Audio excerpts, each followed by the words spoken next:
un programa más de Al Límite, edición especial. Gracias a los amigos de Cibade, quienes hacen posible que nosotros, desde que empezó justamente este confinamiento obligatorio debido a la pandemia de la COVID-19, estemos transmitiéndoles estos programas que esperamos sean fructíferos para ustedes, puedan sacar sus conclusiones. Hemos conversado de diversos temas con varios entrevistados quienes nos han acompañado, de índole político, económico, social, también el tema deportivo. Diversas han sido las aristas, así que como siempre la gratitud a ustedes por sumarse, por acompañarnos, invitados también a participar con sus interrogantes, con esta retroalimentación que para nosotros también es muy fructífera a través de las redes sociales y esta nueva forma de hacer comunicación. Si el contenido que nosotros vamos a presentarles esta noche les es de utilidad, también les invitamos a que lo compartan y por supuesto también nos digan cada una de sus sugerencias y comentarios. En esta noche voy a dar la bienvenida y le agradezco ya, por supuesto, a la asambleísta por la provincia del Guayas, asambleísta de nuestro país, Cristina Reyes. Ella es miembro del Partido Social Cristiano. Le agradezco, asambleísta, por aceptar este diálogo y antes que nada, y como ha sido la tónica, un abrazo virtual, esperando que usted y su familia, todos sus seres queridos y pues nuestra hermana y hermosa provincia del Guayas estén con mejores días a pesar de esta situación complicada por la pandemia. Buenas noches. Gracias a Dios. Salud muy importante, esperando que usted y su familia se encuentren muy bien y las personas que nos están viendo. Muchas gracias, asambleísta. Bueno, quiero empezar a tocar el tema que nos concierne al informe de la Nación del presidente de la República el día de ayer en el Parlamento. Este informe bastante atípico por la coyuntura que estamos pasando.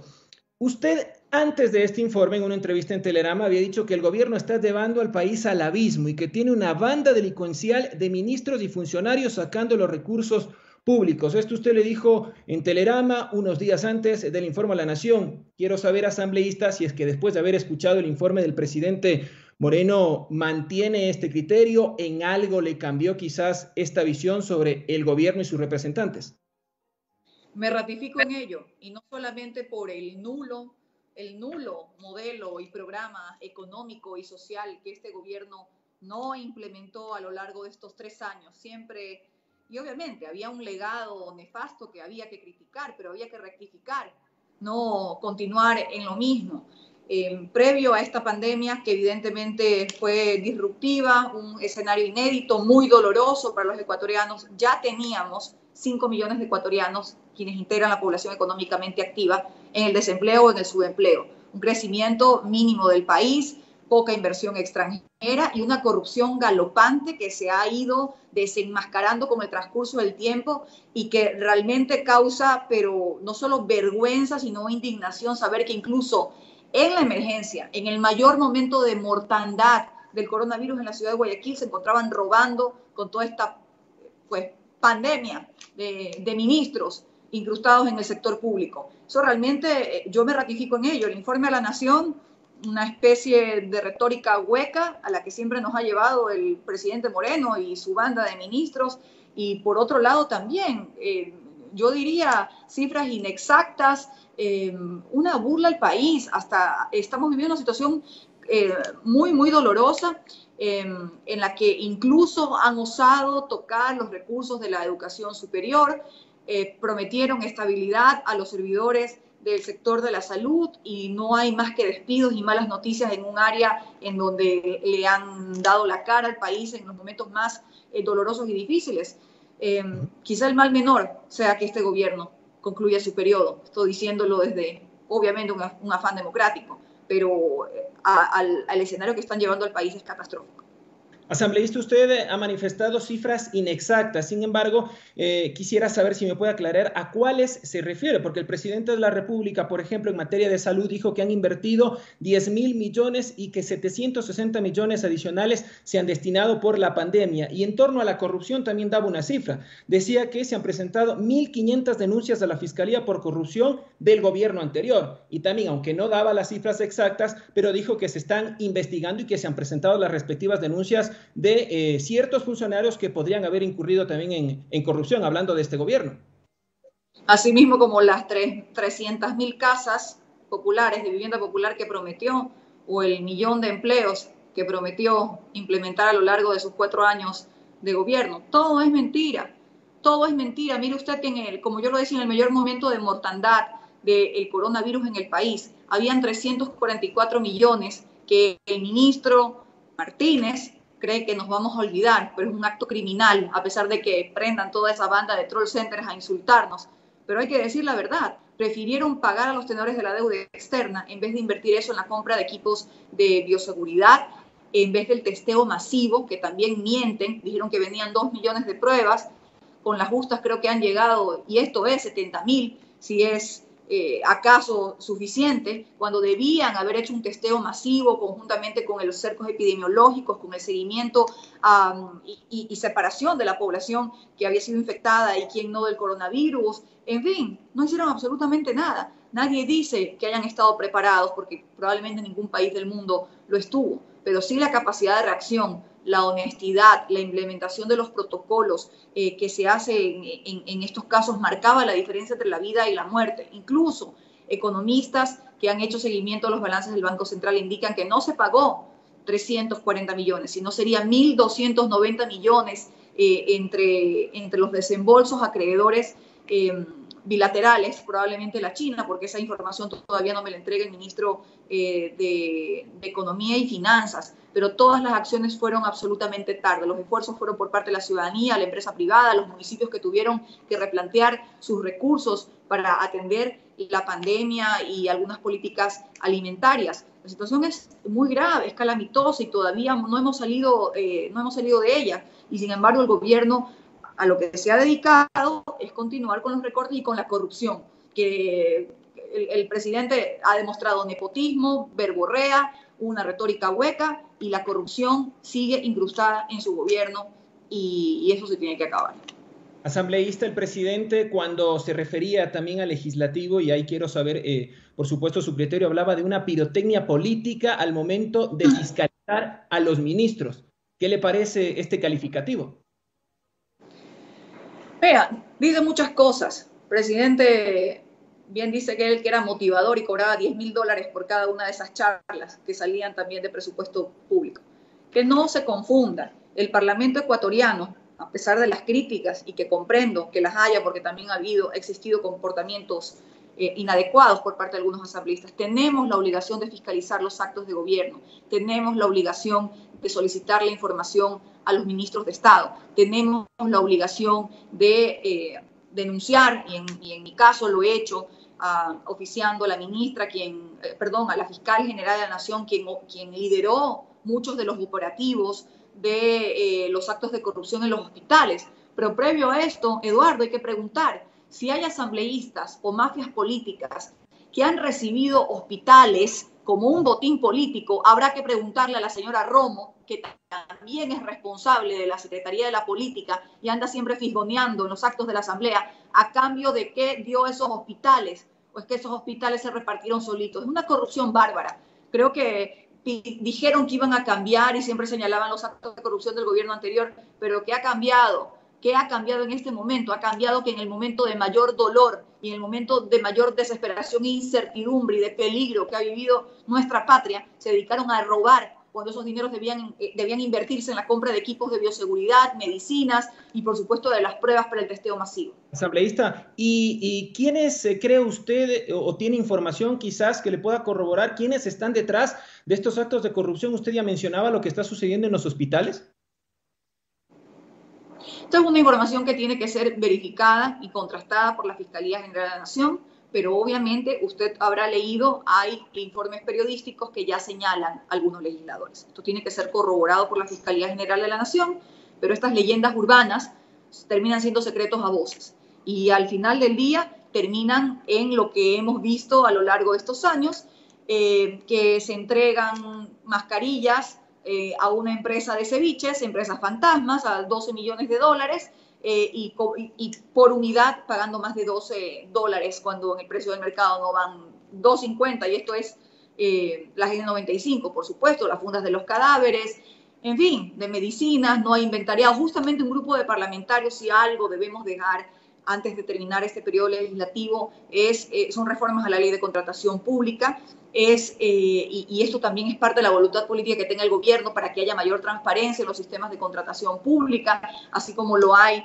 indexados en OLX, Amazon, todas estas plataformas digitales, que también tiene que emularse desde el sector público para saber a quién se le entrega un contrato, a qué valor, qué clase de experiencia tiene esa empresa. No es posible que tengamos que pedir las sanciones y la cárcel para los pillastres cuando tienen que implementarse protocolos para prevenir los actos de corrupción.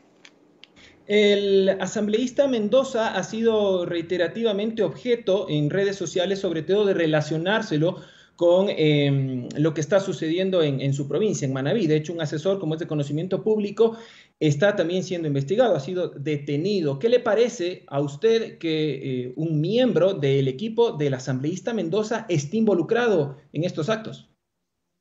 Repugnante, no tengo otra palabra, y eso confirma, y obviamente tendrá que ser no solamente confirmado por sospechas o evidencias, sino por la justicia y por supuesto un debido proceso. Pero ¿qué tiene que hacer el asesor de un asambleísta con fajos de dinero que provienen de las compras de medicamentos y las compras de un hospital público? Entonces esto obviamente confirma lastimosamente este reparto de botín político que, insisto, la señora Romo tendrá que decirle al país a cambio de qué lo ha hecho, porque no vengan ahora a hacerse los dignos y decir de que esto no pasó por las decisiones de la Secretaría de la Pública. Usted habla de reparto de botín político. Cuando habla de este reparto de botín político, ¿podríamos incluir al Partido Roldosista Ecuatoriano? Todas las evidencias señalan a ello y será la Fiscalía quien tenga que confirmar y, por supuesto, llevar adelante los procesos judiciales para sancionar con todo el rigor de la ley a quienes han lucrado. ¿A cambio de qué? Porque ahora entendemos esas defensas que no eran gratuitas hacia el presidente Moreno, como también una batería allí de influencers y académicos, entre comillas, que defienden lo indefendible, el pago de los tenedores de la deuda, las políticas erradas por parte del gobierno, incluso en el momento, como he dicho, de mayor incertidumbre, el llegar a estar de acuerdo con que incluyan impuestos en esta mal llamada ley humanitaria, que eso es inconcebible. Nuestra agrupación política, por eso fue, junto con la ciudadanía, quien logró que se saque del paquete de reformas a la ley de régimen de tributario interno, toda esta batería, cascada de impuestos que le llamaban contribuciones que querían implementar para trabajadores públicos y privados, profesionales en libre ejercicio, empresas, cuando el 70% del aparato productivo está paralizado, se está reincorporando de a poquito con el miedo de todavía los estragos que puede ocasionar esta pandemia y que quieren extraer liquidez de las empresas. Incluso sabrá usted, Eduardo, que el presidente de la República ha anunciado, esto obviamente es parte de sus facultades durante el estado de excepción, que va a existir un anticipo en el cobro de impuestos. 2 reparos allí.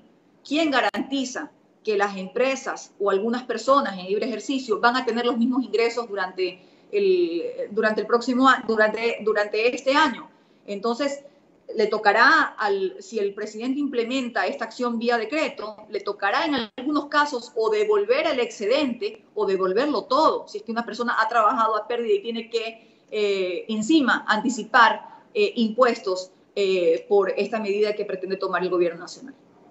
Asambleísta, para meternos ya en el tema de los 2 proyectos que en este momento están en poder del Ejecutivo, quisiera antes consultarle qué responsabilidad cree usted que también tiene la Asamblea, el Legislativo. El presidente Litardo, en su alocución el día de ayer, manifestaba que debe servir el Parlamento, y esto es de conocimiento de todos quienes al menos están interesados en el tema de la política nacional e internacional, incluso que el Parlamento debe servir como una especie de contrapeso del poder ejecutivo. ¿Qué responsabilidad tiene el Parlamento? ¿Ha sido un contrapeso? ¿Les ha faltado realmente, por ejemplo, fiscalizar más a los funcionarios que han estado inmersos en actos de corrupción?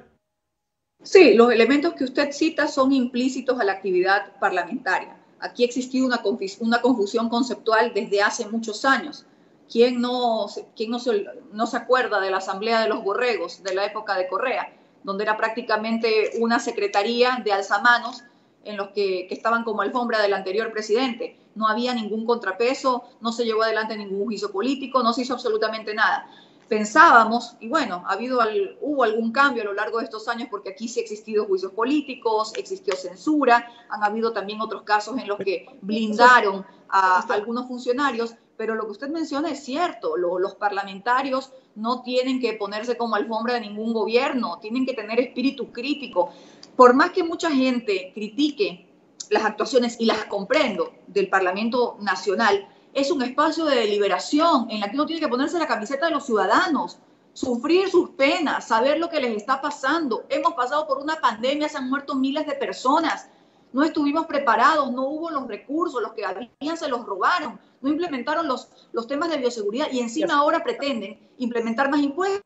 Ha habido todo un capítulo de, no de una reforma integral laboral, sino una serie de reformas que nos preocupa que haya discrecionalidad y abusos por parte de algunos malos empresarios. Y aquí que ha habido complacencia, disimulo o silencio por parte de algunos legisladores. Eso no puede pasar.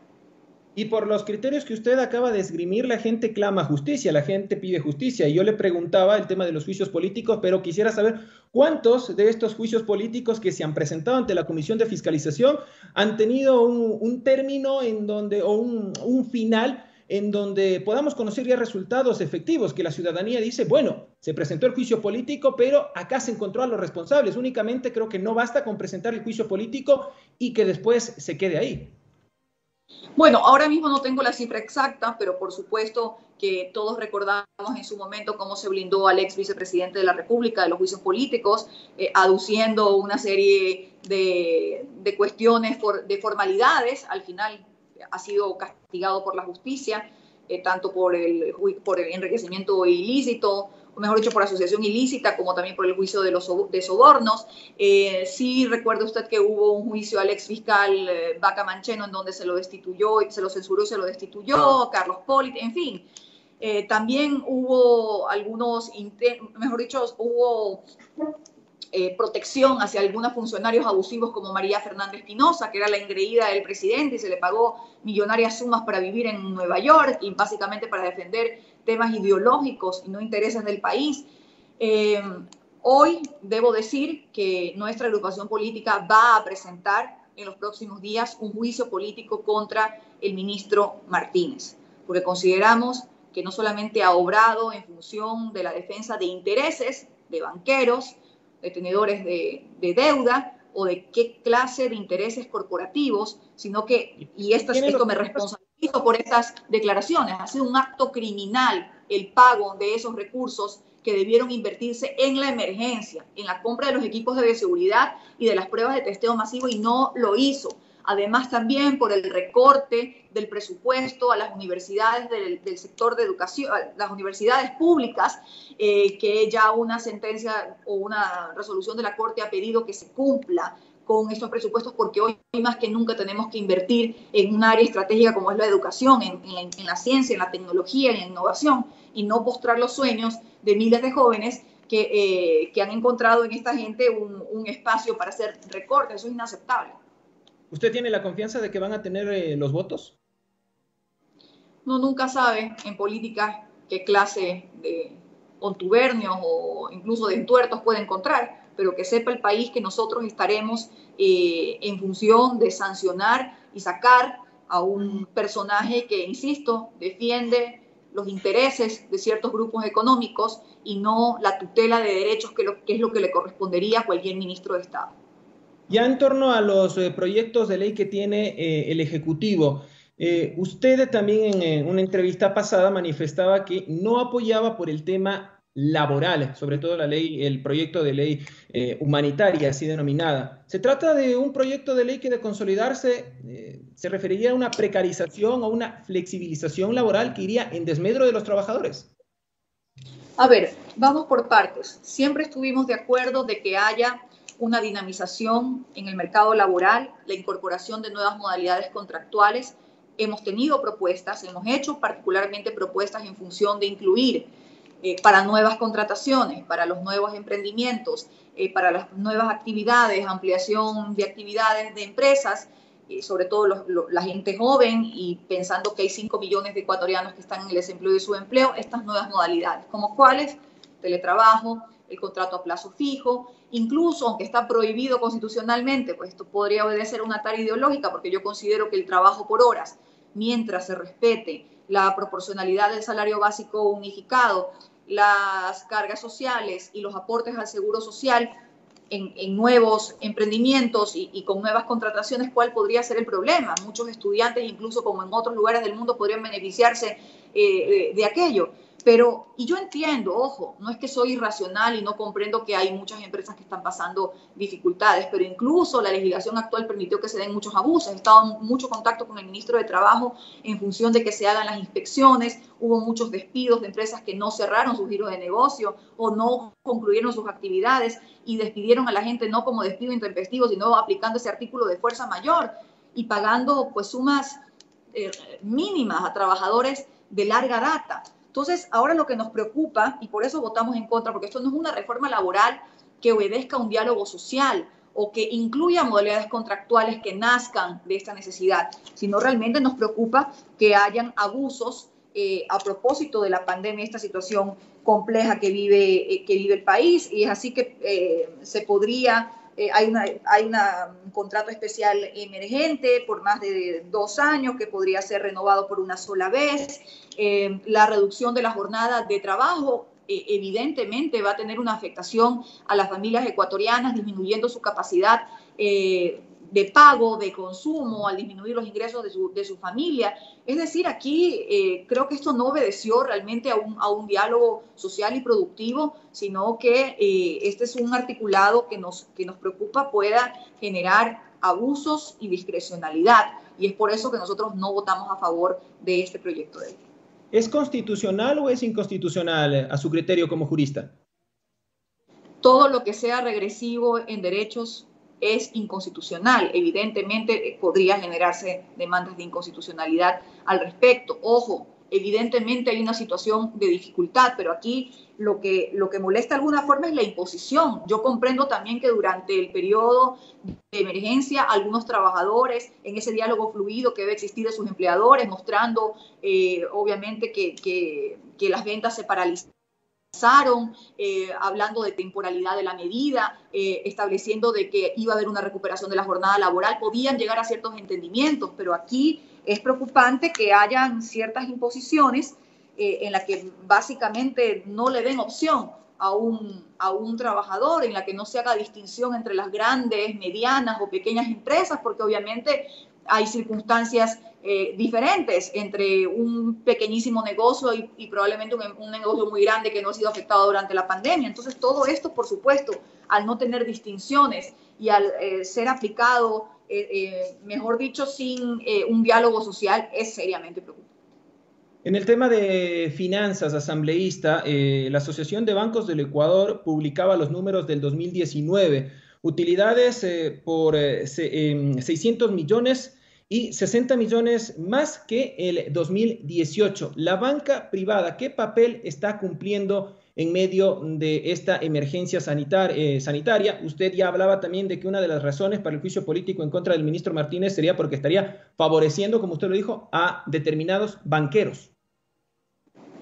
Parece que esos son los amos del señor ministro. A ver, yo no soy de tener discursos de satanizar y tampoco de discursos populistas. Obviamente que hay que proteger el sistema financiero donde reposan los recursos de los depositantes. Este es un país que tuvo ya un feriado bancario, pero obviamente fuimos de los primeros en salir en el momento que hubo esta paralización y que no había ingresos y que no había actividad económica y profesional, de pedir que exista la debida comprensión y solidaridad y no tener que llegar a las imposiciones, que hubo las debidas conversaciones con la Superintendencia de Bancos, con la Junta Monetaria y Financiera para que se den los respectivos diferimientos, porque es algo lógico, como igual se hizo en el tema de los servicios básicos y otras acreencias, que no es que se extingue la obligación, pero que tiene que haber la suficiente comprensión para que haya un diferimiento y prorrateo de los haberes.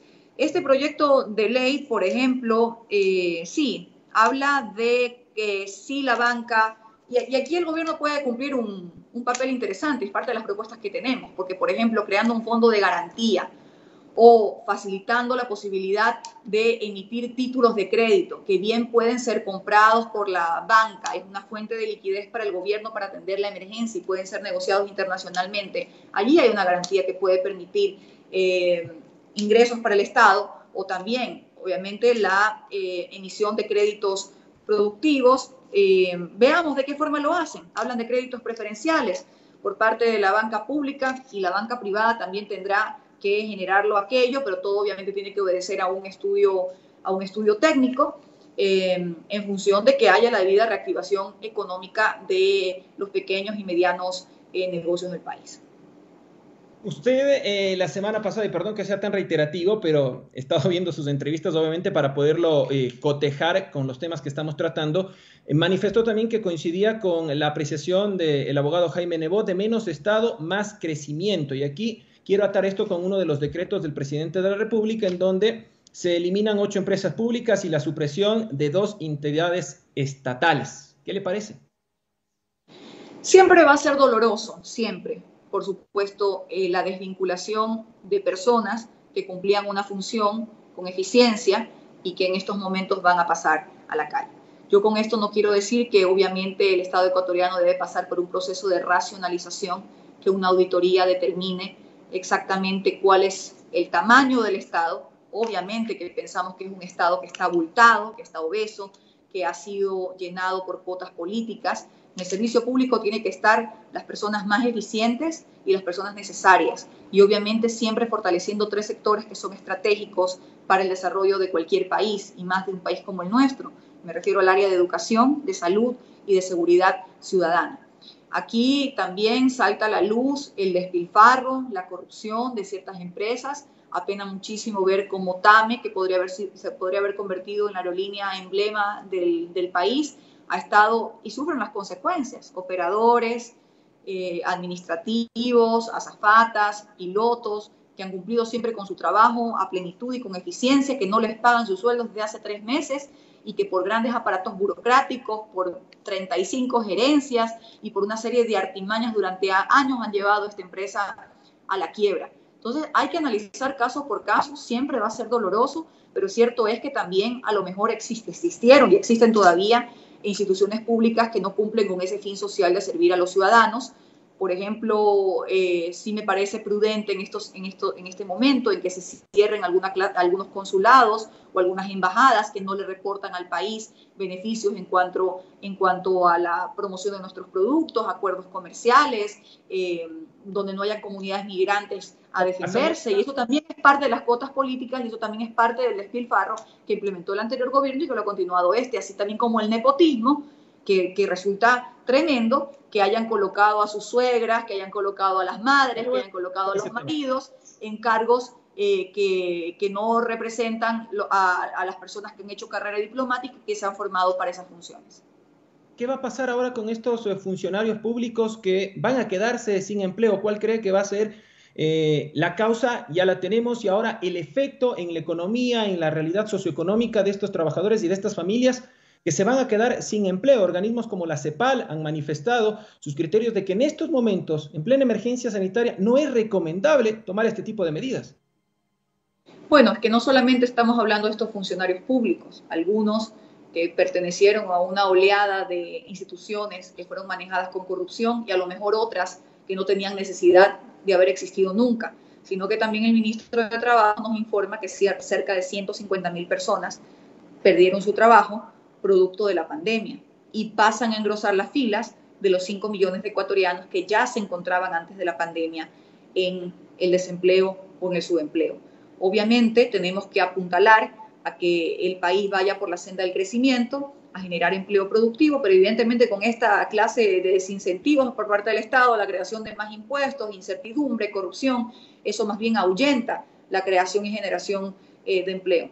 Pero somos un país que se ha sabido levantar en diferentes crisis. Creo que también el desplome de los precios del petróleo, esa caída brutal que también disminuyó los ingresos del presupuesto general del Estado, nos da a entender que hay que desarrollar otras áreas, que somos un país que tiene que mirar a la agricultura, a la ganadería, que podemos convertirnos en industriales, que tenemos que explorar otros mercados, que tenemos que generar otros productos, que la ciencia y la tecnología y que las universidades tienen que convertirse en centros de investigación, que hay que invertir hoy más que nunca en la educación y en disminuir la brecha tecnológica. Es inconcebible que en estos momentos niños y jóvenes se queden sin acceso a la educación porque estamos obsoletos en nuestro sistema de educación.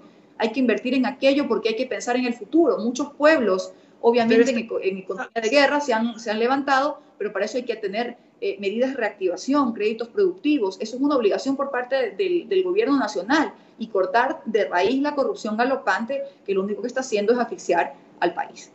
Ya que toca educación, le quería consultar si usted está en contra entonces de estas medidas que también tomó el gobierno y las intenciones de reducir en 98, del recorte de 98 millones de dólares del presupuesto de 32 universidades. Esto está en manos de la Corte Constitucional, que entiendo emitió medidas cautelares en estos días, y además le ato también con la reducción de la jornada laboral a 7 horas para los docentes, pero esta reducción laboral que también se ve reflejada en el bolsillo de los mismos porque van a percibir menos recursos. Oh, por supuesto, como le digo, esto va a ser una afectación a los maestros ecuatorianos. Obviamente que es comprensible que se haya, por las medidas de seguridad, suspendido las clases, y obviamente yo he pedido una información a la ministra de Educación de cómo se va a implementar, cuál es la plataforma tecnológica que se ha comprado, cuál ha sido la implementación porque se dice que, y ella que esto sale de su propia boca, 1 millón de niños y jóvenes en el régimen de la costa no tendrían una tablet, un aparato tecnológico. Entonces, obviamente es que no se invirtió en aquellos, no sabemos si los profesores también lo tienen, si se habla de teleeducación, no sabemos cuáles son los criterios en los cuales se van a transmitir estos programas.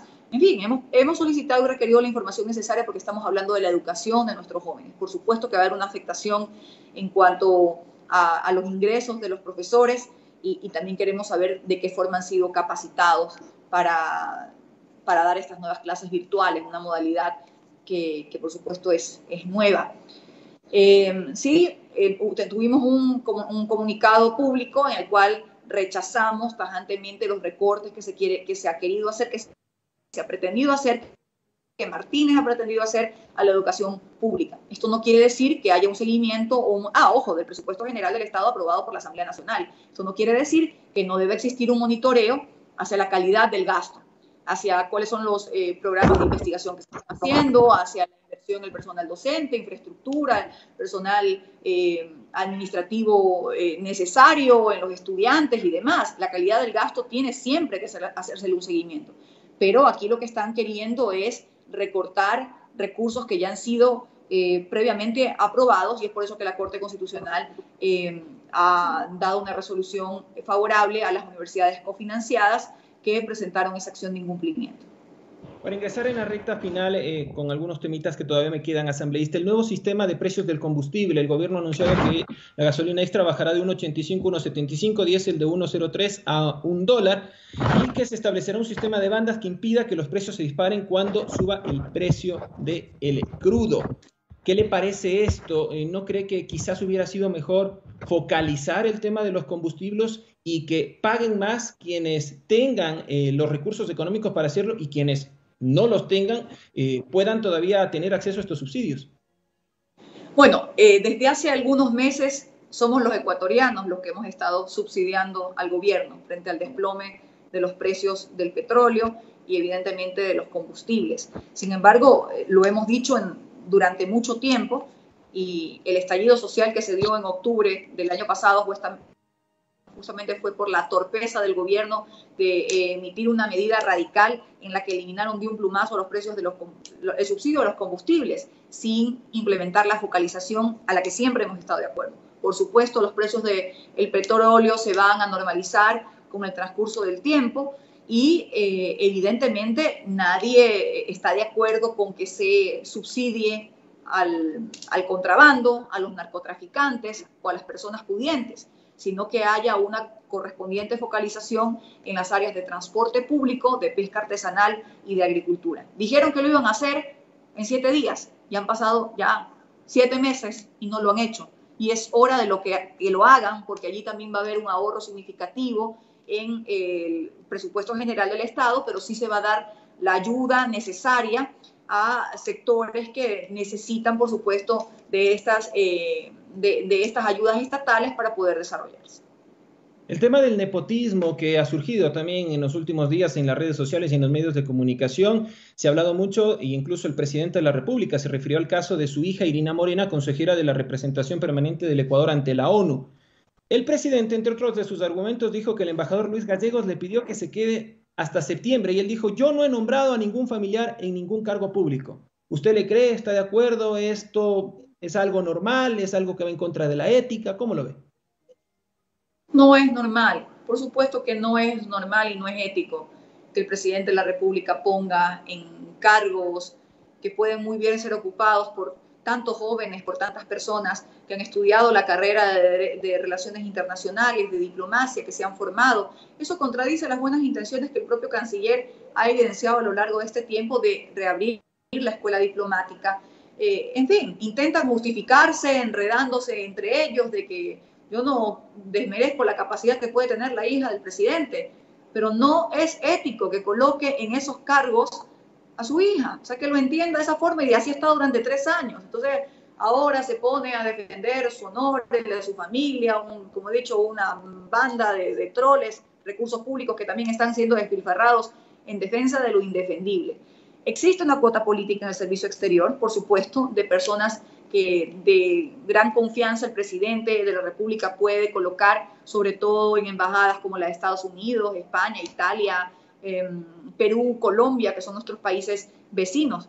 Pero por favor, tienen que existir personas que no sean los familiares de los ministros, que no sean los familiares del presidente. ¿Cuántas personas con la capacidad, con las credenciales éticas, profesionales, académicas, existen para ocupar esos altos cargos y no para llenarlo de amigotes?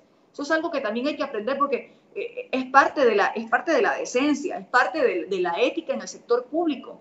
Y yo confío que el canciller de la República ha tratado de depurar de alguna forma un servicio exterior que también el gobierno anterior estuvo llena de compadrazgos, amigotes y de defensa de temas ideológicos más que de los altos intereses del país, porque eso es otra cosa que hay que reformar en el servicio exterior ecuatoriano. Los diplomáticos ecuatorianos tienen primero que defender a las comunidades migrantes que están en el exterior, que yo he visitado durante muchos años y conozco sus problemas. No tienen que ser plataformas políticas y partidistas para los gobiernos de turno, para los partidos de gobierno. En segundo lugar, tienen que ser espacios en donde se genere la promoción de nuestros productos ecuatorianos, donde se generen negocios para el país, inversiones para el país, donde se pueda promocionar el turismo del Ecuador. Esos deben ser los fines y además los resultados que deben generar quienes ocupen los cargos en el servicio exterior, pero insisto, no debe pasar esto por amigotes, sino por profesionales que cumplan con esas credenciales éticas, académicas y profesionales para promover el país. ¿Y qué debería hacer la gente asambleísta, esta gente que se ha visto afectada por las decisiones que usted ya ha podido esbozar, ya nos ha contado algunas decisiones en materia económica, despidos, otra gente que quizás esté indignada por estos casos de nepotismo o por los actos de corrupción? Le pregunto qué debería hacer la gente para saber su apreciación acerca de las manifestaciones que hoy en una coyuntura muy particular, en medio de una emergencia sanitaria, también empezaron a registrarse en algunos lugares del país. ¿Usted está de acuerdo con que la gente salga a manifestarse, esté en su total derecho, cree esto como una medida imprudente? ¿Qué debería hacer la gente? Varios organismos de derechos humanos han insistido en que no puede criminalizarse ni satanizarse la protesta pública y tampoco en pandemia. Sin embargo, por supuesto, Eduardo, hay un altísimo nivel de contagio en algunas ciudades. No ha pasado todavía y yo no podría decir que todavía ha pasado lo peor, esperaría que sí, pero obviamente hay una exposición. Yo comprendo la indignación, comprendo la rabia, sé que hay mucha gente que a lo mejor no le queda otra más que protestar y defender sus derechos, pero estamos en una situación muy grave. Y usted lo sabe que en la ciudad de Guayaquil se murieron más de 10.000 personas. El gobierno dice cualquier cifra, pero las cifras de defunción inscritas en el registro civil indican otra cosa, que aquí se murieron más de 10.000 personas por el coronavirus. Y obviamente estamos en una situación en la que si hay una aglomeración que se da por una protesta, podría existir un nivel de contagio. Entonces, obviamente, entiendo la rabia y la indignación, pero también debe existir prudencia por parte de la ciudadanía en función de que las protestas no nos vayan a llevar a un nivel de contagio que tengamos que lamentar luego muertes. Y cuando usted dice prudencia, entonces que haya protestas, pero que se tomen todos los recaudos, que se trate de mantener la distancia, o que mejor estas organizaciones que están llamando a las protestas desistan de las mismas y quizás esperen que pase la emergencia sanitaria para salir a protestar.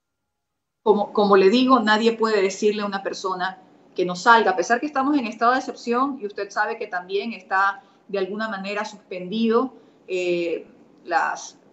como mejor dicho, las aglomeraciones o el derecho que tenemos como ciudadanos de reunirnos.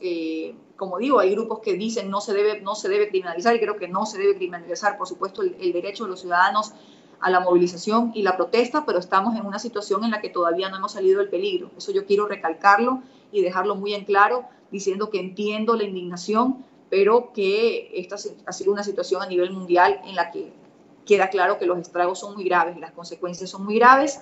Me preocupa mucho, aunque sé que el alcalde de Quito ha tomado desde el día 1 muchísimos recaudos, medidas correctas para prevenir la ola de contagios, pero hay informes que indican que sobre todo en la capital de la República el nivel de contagios está creciendo día a día y eso es realmente preocupante.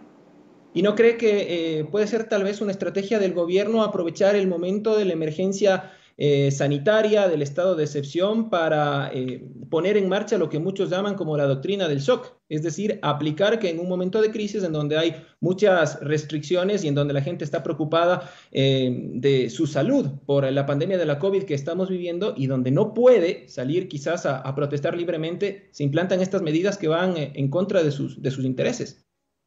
Por supuesto que lo están haciendo. De otra manera no se entiende como un código como el de planificación y finanzas, que es un código técnico que no ameritaba la urgencia, que incluso se van a aplicar desde el año 2021 en adelante, hayan sido implementados de esa manera en 30 días a través de un proyecto económico urgente con clara injerencia en el Instituto Ecuatoriano de Seguridad Social, en los gobiernos autónomos descentralizados, sin claridad y transparencia en el manejo de la deuda. Por supuesto que el gobierno está aprovechando que hay miedo y peligro por parte de la ciudadanía y que hay restricciones en nuestra movilidad y suspensión de algunos de nuestros derechos temporalmente en función de la salud pública para hacer de las suyas. Es realmente tremendo lo que están haciendo, pero que sepan que tendrán que responder ante la justicia por todo el daño que están haciendo al país.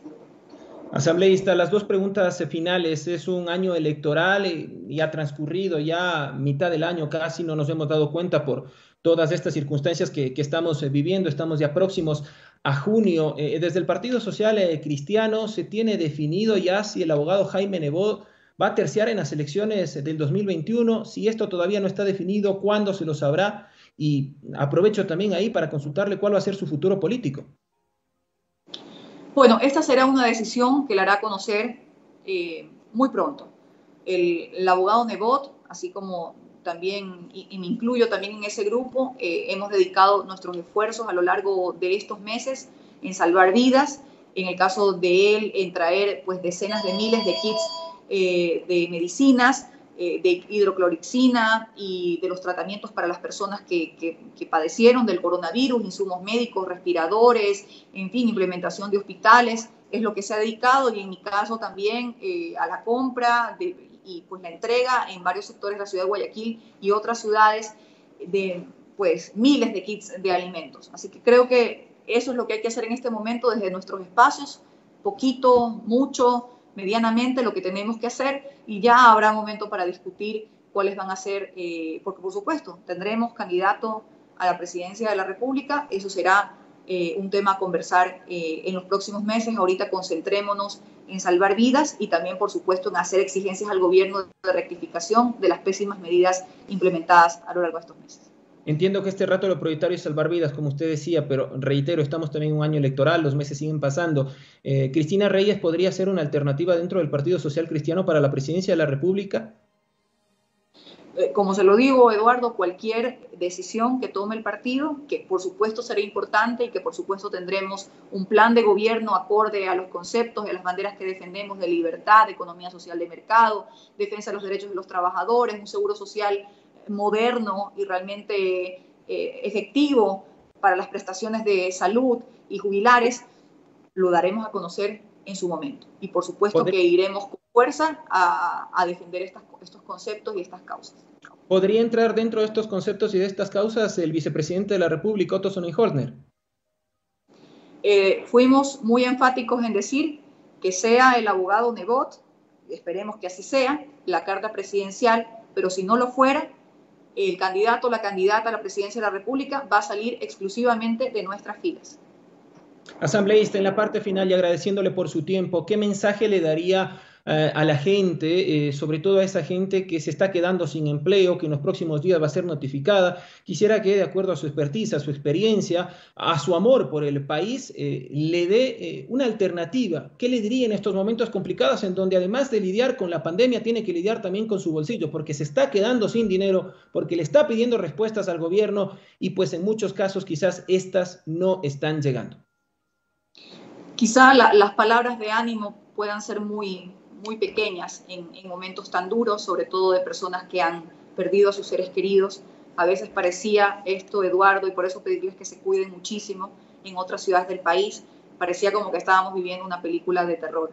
Era realmente algo tremendo escuchar todos los días el peligro de saber que nuestras familias, que nuestra propia integridad estaba en peligro, pero decirles que somos un país resiliente, que somos un país que se ha levantado de muchas desgracias, de muchos momentos duros, que vendrán días mejores, pero que debemos encontrar la fortaleza interior para seguir luchando por nuestras familias, que encontraremos también las formas de reinventarnos desde nuestros espacios y en este caso en el ámbito político, que yo sé que trae muchas sospechas y que puede considerarse espacios que generan duda. Estamos intentando desde nuestra labor implementar las acciones de fiscalización para que se acabe la corrupción en el país y para que haya las rectificaciones en el campo económico. Pedir a la gente que se cuide mucho. Somos un país de valientes, somos un país resiliente, nos sabremos levantar de esta situación tan dura que hemos vivido.